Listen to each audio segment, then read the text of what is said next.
So let's talk about why your preschool might be worth less than you think and how to fix it. So when most preschool owners start thinking about selling, they have a number in their head. And that number is a number they hope their business is worth. And sometimes that number is actually really pretty close to reality. But more often than not, the actual valuation, it ends up being lower. And sometimes much lower than what they expected. And I want to talk about why that happens and what buyers are really looking for, and most importantly, how you can fix it. Because the good news is valuation isn't set in stone. You have more control over it than you probably realize.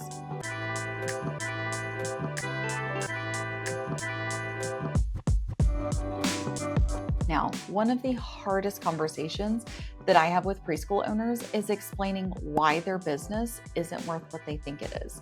And let me be clear, this isn't because they're greedy or unrealistic. It's because they're too close to their business. When you've poured years into building something, it's very easy to attach emotions to it and that emotional value.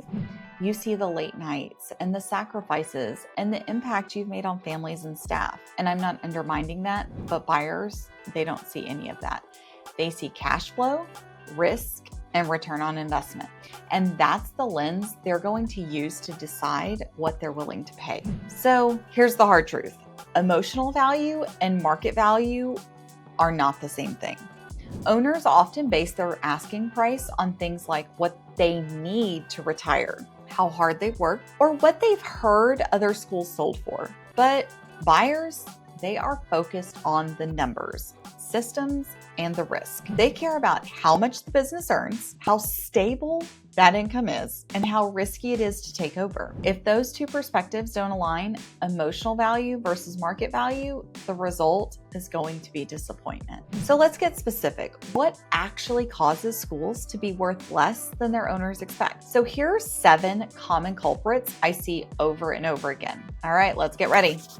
Messy or inaccurate financials. If you've listened to anything I said, read my books, or anything, this is the number one thing. If your books are outdated, unclear, or inconsistent, buyers see that risk and they pay less. Commingled expenses. This piggybacks on that first one. Running those personal expenses through the business makes it harder to calculate real profit. And buyers are not going to pay you for what you think might have happened. Over resilience on the owner. If the school can't run without you, they're buying a job, not a business, and they're not going to pay you for your job. Enrollment instability. Declining, inconsistent enrollment trends signal volatility, and that sends buyers running, or they're going to try to buy you at a bargain. Deferred maintenance. So an aging facility with ignored repairs lowers that perceived value. Lack of documentation.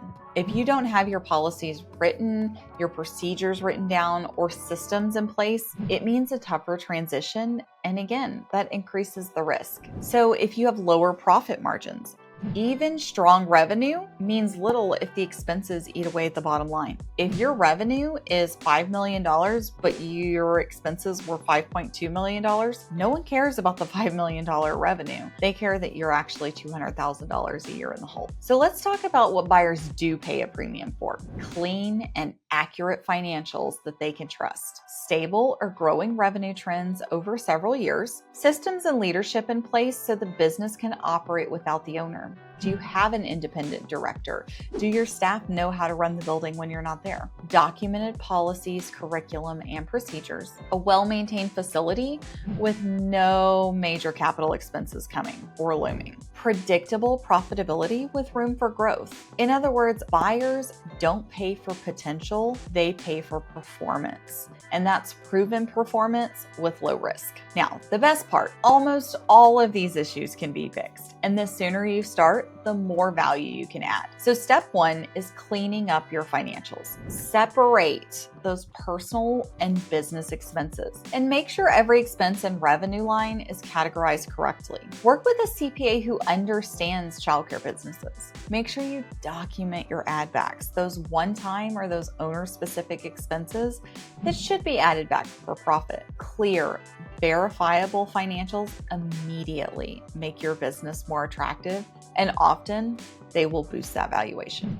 Next, reduce how much the business relies on you. If you're running tours, handling parent issues, approving every single purchase, and solving every problem, that's a risk to a buyer. Start delaying those key tasks now. Document your procedures, empower your director and leadership team. The more your business runs without you, the more valuable it becomes. Then, strengthen your business model itself. Stabilize your enrollment and address dips quickly. Review your tuition pricing, make sure it reflects your true cost and market demand. Look at payroll and operating cost. Are there efficiencies you can create? And don't underestimate physical appearance. A fresh coat of paint, updated playgrounds, small cosmetic upgrades, or even just decluttering your building can really signal a pride in ownership and reduce some buyer concerns. Here's what's so exciting. Schools that do this work before going to market sell for more, and not just a little bit more.